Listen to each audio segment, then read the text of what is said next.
In 1919, he hit 29 home runs and was sold to the New York Yankees. A three-run home run for Buffington. The Yankees now lead it by a score of 3-2. Bill Lee is now going over to a couple of the Yankees, and there they go again. One hits it to deep left.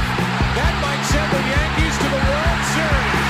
Varitek and A-Rod going at it. Roberts is going. Posada's throw. Roberts safe. And what can I say? Just tip my hat and call the Yankees my daddies. Welcome to Fanbase, a deep dive into the greatest rivalry in sports. Brian Shackman here with John Senecal.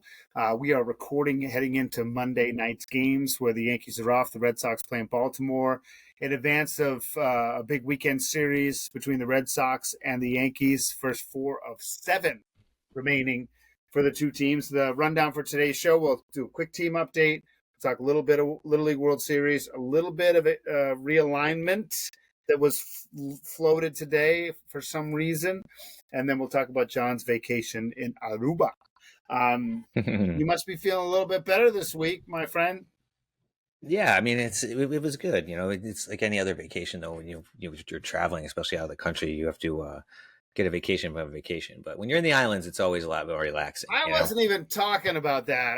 We'll talk about that later. I was talking about the last week and a half of Yankees play. Yeah, so it was good that I did watch a majority of the games kind of in and out. You know, we'd have the phone so you could take it with you. But yeah, it's nice to see the Yankees are playing better. I mean, it's interesting because they're scoring a lot of runs, which helps them because they're still kind of that Jekyll and Hyde thing. Like, you know, the defense kind of will let you down if the offense is there. If the pitching is good, then the base running sucks. So it's like they still aren't putting it all together. But 7-3 over their last 10, which is basically, you know, the second hottest team in baseball behind the Brewers, who almost got 14 straight wins. So it's encouraging, Brian. It's encouraging, and it's also encouraging to know that their schedule going out is pretty easy. 22 games against either the Nats, Twins, Orioles, or White Sox, and there's about 40 games left in the season, so that's encouraging. But the 7 games against the Red Sox, 4 coming up, like you said, is a big deal.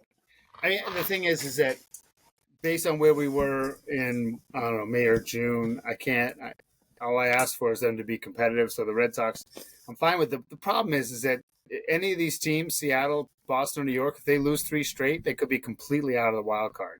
There's zero cushion, you know. And then you have the Guardians are sticking around, and all of a sudden the Royals are put a couple together. So it's nerve wracking because we're sitting here basically mid-August, and every game kind of matters because if you lose a couple and the other team wins a couple, you're all of a sudden on the outside looking in. So I just wanted to have games that mattered, and so I can't complain because I have games that matter. So all the people call me a cynic and all this and that. You know, I don't know about this new edition of first base, whether it's going to make a difference or not. Picking that guy up off the waivers and then signing him. Well, I think it's interesting you say that because I was thinking about him, and it's, you know, obviously his numbers aren't great.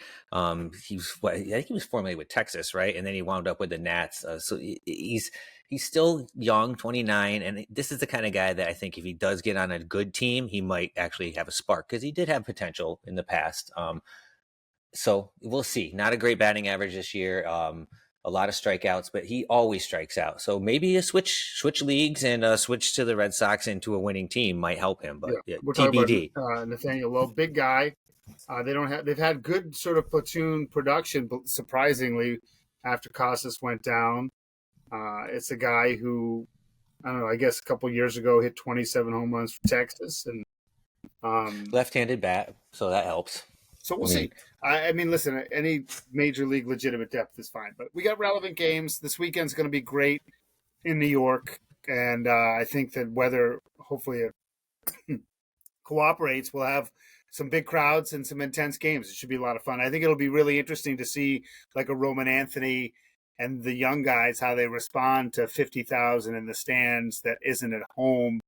It should be interesting because the guy's got ice in his veins, in my opinion. I think he's the real deal, but we'll definitely learn a lot about him this weekend. But certainly, I mean, this series is by far, for the last few years, the most meaningful Yankees-Red Sox series that, you know, happening. So it's good. I love this part about baseball. I love this rivalry. And this is great. It's great for baseball. I just think it's great to be in New York in late August, right around the U.S. Open time, you know, and hopefully it's warm and and people are, out there screaming their heads off. I mean, it is. I mean, I'm trying to see the projected starters. I mean, so we got Giolito, Bayo, Crochet, and May. I mean, so we got, we don't have great pitching, but those are that's basically our top four. And, I don't know much about Warren. Obviously, Heel, Fried, and Rodon. I mean, it's going to be a good series. No doubt. Yeah. Listen, he's John Senecal. I'm Brian Shackman. This is episode 211 of Fanbase, a deep dive into the greatest rivalry in sports. I do want to touch on the Little League World Series a little bit. It's been great for us. We have Braintree, Massachusetts was the town I lived in for 5 years, so we know a lot of the people involved with that program. So they make the World Series. It's a big deal. And then Connecticut, for some reason, Fairfield played in the New York region. They won that region, and so they're there too. And going into Monday night, they're 2-0, and Braintree is out. Now, I'll just say that just making it is historic. Feel really bad for their third base coach. They tried a delayed steal at home, and he got called out, and they lost by a run. So when a guy's on third in Little League, that's a risky play because there's a decent chance you're going to get a pass ball, and a lot of people were criticizing the move. I actually think it would have been a fine move. I just don't think the kid had a big enough lead down the line. If he even had one more step, and he had a short lead, if he had one more step down the line, probably would not have prompted a throwback, and he probably would have been safe. But these are 12-year-old kids. It's amazing how much slower the game is, isn't it, Brian? It's so crazy how slow. And the diamond is so small compared to the Major League Baseball. And you could almost see the thought process, wait a minute. I should have been 2 more steps off, but I'm thinking about this 2 steps ago. So it's so. I can remember myself. I mean, you can remember yourself in that situation. I just got through that with my kids, so it's actually amazing to watch that some of these games are so good. Caliber of play. Well, what I'm amazed at is you notice more in the regionals than the World Series because they play the World Series a little more conservatively, in my opinion.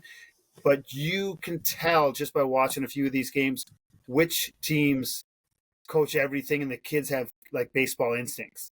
You know what I mean? The right, there are some teams that just sort of get it, and you can tell that either the kids have great baseball IQ or they've been coached the crap out of and practice a lot. Because there's a lot of situational baseball that doesn't come up in the majors that happens in Little League.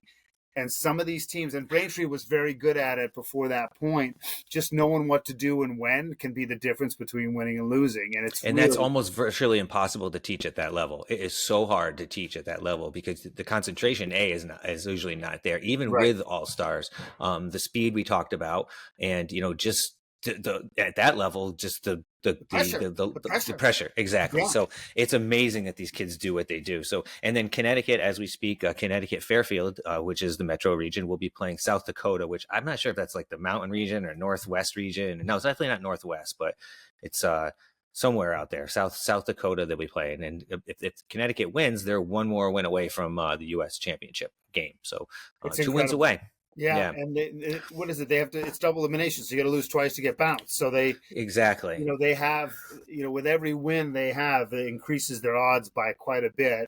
There's about a well-coached team. They're very aggressive. They have good pitching, good hitting. So they have a legit shot. Absolutely, and it's been great to watch. We had the coach on my morning show on WTIC News Talk 1080, and he was great. And they're just a little overwhelmed by the attention and stuff. But he's had them for their 10-year-old, their 11-year-old. That team has been together for 3 straight years.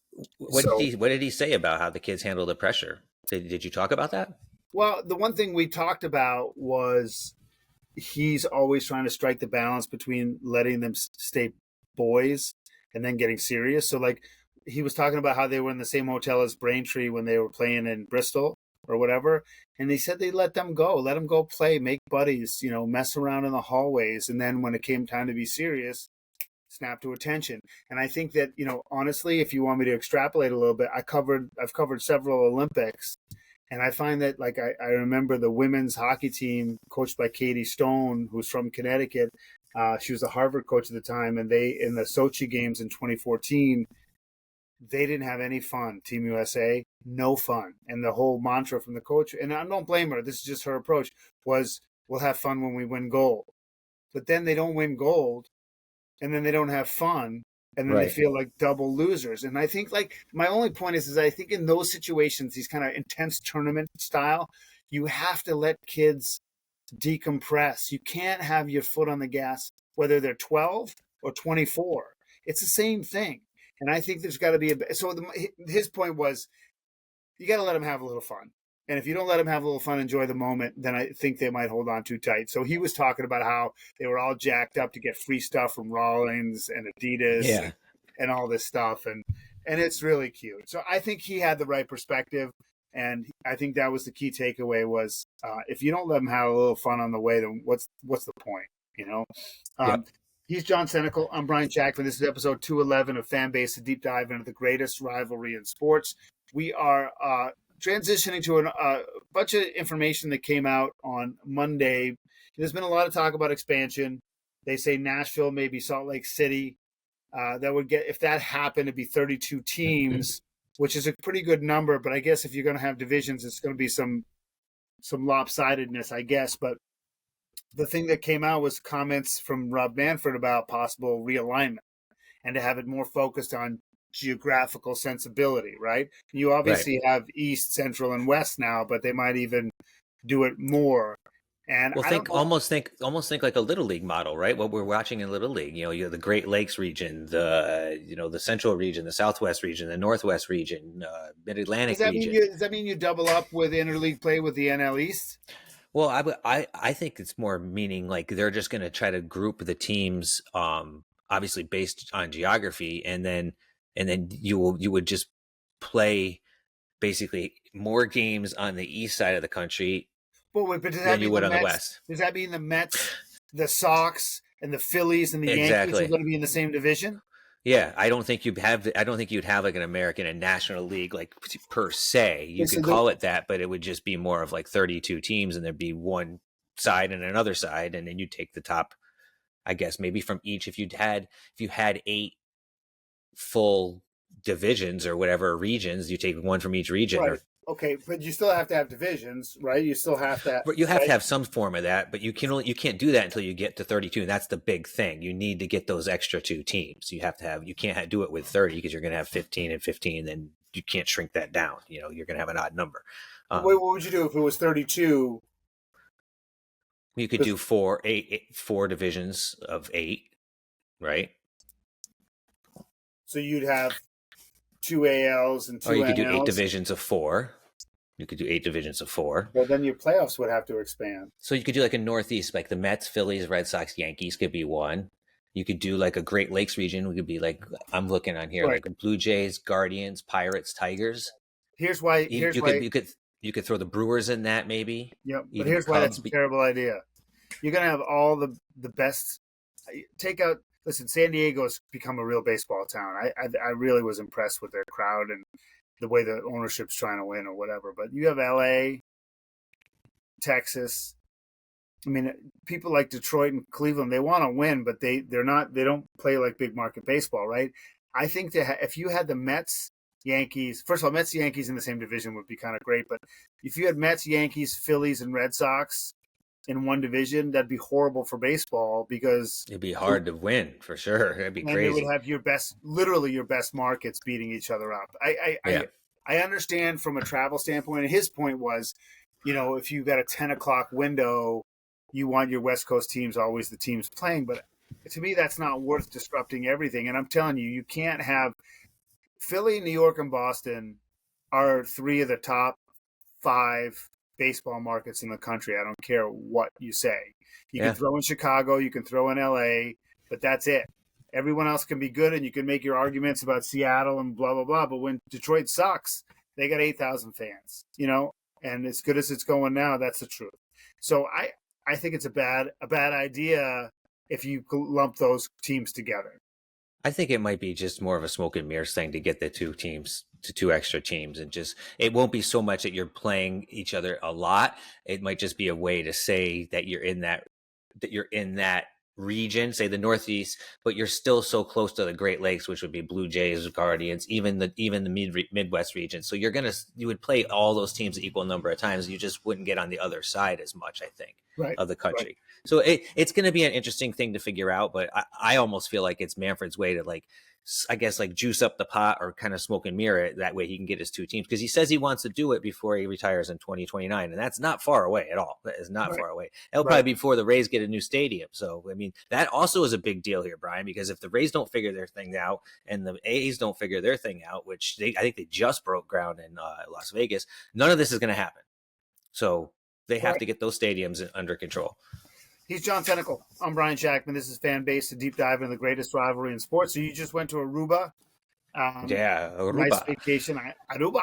I'd like to go. I haven't been away in a long time, but was it? You always go back to Aruba. I feel like since I've known you, that's where you go every single time. I went there. We went there on our honeymoon, and we keep going back. We went there. I mean, this is probably I would say close to our 10th time. I know it's a great island. It's easy to traverse. It's easy to get in and out of, especially from Boston or New York. You can get direct flights.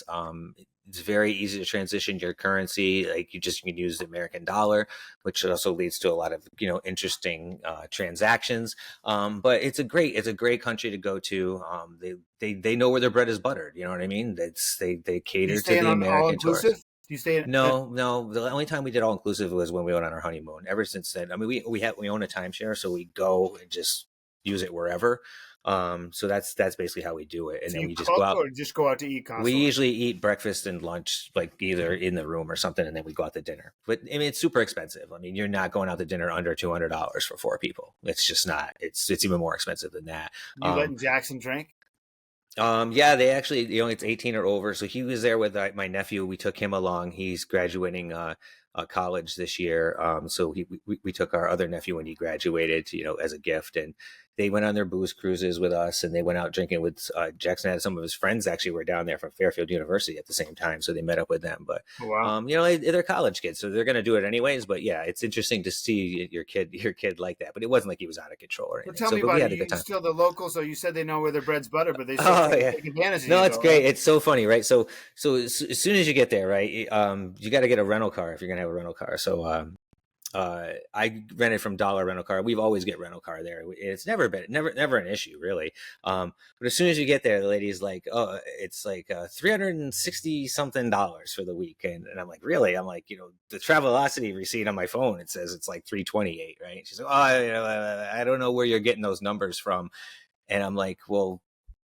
Travelocity, like the number one travel website in the world, it's all right here. There's a confirmation number and everything." She's like, "Well," holds up a sheet. "Well, this is my number." So it's like, right away, it's like they're adding on $40 somehow. They know a tourist is just going to be like, "Screw it. Just give me my damn car. I'm out of here." And by the time their vacation's over, they're not going to remember any of this. Right.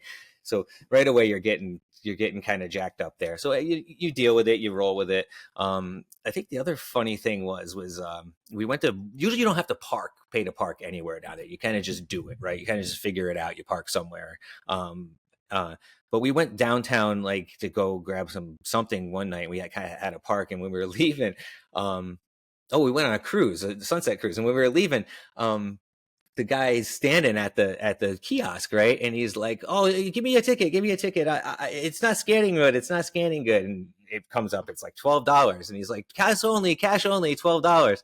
And the guy has like a uniform on, right? But it's like, I mean, dude, it's not like do you not pay it? So I go, "Well, no credit card?" He goes, no, credit card machine's not working. And like, dude, there's like kiosks everywhere where you could pay, right? Like, the credit card's working. So I'm like, right away, I'm like, "Well, I don't have $12. All I have is this amount. I have $8 or $10. He's like, "Oh, yeah, all right, fine, take it." And so that's like another scam. That's just, it's the locals, again, like that $12 could be a big deal, right? You get that 5 times a night for somebody, that could feed a family. So it's not like it's more of a laughing thing for us, because it's just, you see it, and the best part is when you call them on it, it's like automatically no English. You know what I mean? It's automatically like, it's like plead the fifth. You're like, this drop into another planet. Well, and the thing is that you're right in the sense that like $5 to us means a whole lot different to other people in other parts of the world. I don't want to get into the socioeconomics of it, but the truth is that they play on that, and if they do it over time, 5 days, 7 days a week over time, they're going to. Oh, wait, I got a better one. This is the best one. This is the best one. I can't believe I almost forgot this. My wife's sitting behind me here. She's the accountant. She caught this one. So we go out to dinner, right? And then the check comes and down there, like, you cannot get your check, dude. Like, it's like impossible. And if you do get your check, you can't get them to come back for payment. It's like insane. Like, so all the tourists, American tourists, they want to get out because we want to move, right? Yeah. So the lady comes back with our check and she's like, oh, if you want to take credit card, you want to put it to your room, blah, blah, blah, blah. Like, just real quick, giving you a bunch of options what to do. And we're like, no, fine, we'll just pay credit card. So my wife's looking at the receipt. She's like, wait a minute, this isn't our receipt. She's like, wait, we got this. What's these 2 coconut banana ice creams in here? They're like totaled like $25. And I'm like, she's like, we didn't get this. And so I'm like, this is the next scam, right? So they just throw these random things on the bottom of bills, hoping you're not going to notice it, or you just charge it to your room. $20 here, $10 here, $20 here. Did they like, take dude, it off? no. Oh yeah, we called them on it, and I the way I called them on it was basically like, you added these to our bill, like basically saying you're trying to scam us, but not being a dick about it. But it's just funny, like, again. So nice about it. Again, like, it's just how it works. Like, you think about that again, like what you're saying, you do that over the course of a night and a week, and then even if you're divvying that up with the people over the course of a night and a week, that's some good money for them. And I guarantee it works. Guarantee it works a lot. Adds up. It adds up. It adds up. There's always a scam. Always a scam. Maybe we'll do something later in the week in advance of the Yankees-Red Sox series. After I think we each play a couple. I don't know if the Red Sox play the O's on Wednesday or not, but either way, there's a couple games tuning up. Hopefully it'll mean something, and we'll talk to you soon. All right, Brian. Take care, man.